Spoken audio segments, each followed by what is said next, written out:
Scholastica Mora Umayo, CEO MORAB Group Limited. We deal with medical equipment supplies and lab consumables. We've been in existence in the last 3 years, and we are actually looking into getting into the far wider part of Kenya, and we've so far started with Nyamira, which is our first outlet out of Nairobi.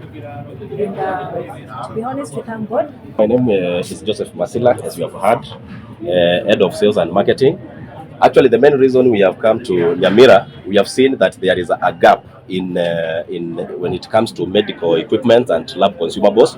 We have also seen that there was a challenge in the pricing of the local manufactured products, and then we have decided to bring them closer to the Nyamira people, because we have seen that they are capable and they are potential to work with us.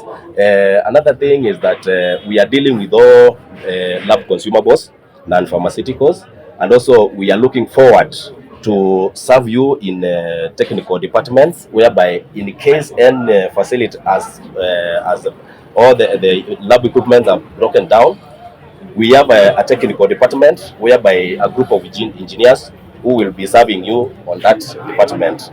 We are looking also forward to welcome the the neighboring counties, so that this branch, which we have opened in Nyamira, will serve as their distributor. Currently, we are dealing with the different varieties of products. Like when it comes to blood sugars, we are dealing with the Sinopia products. We are the sole supplier of those products. We are also doing all the local fabricated equipments, hospital furnitures, like hospital beds, delivery beds, examination coaches.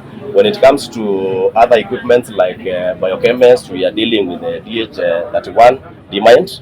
And also we are looking forward to extend so that we can meet the need of all the hospital needs, which is in the Nyamira.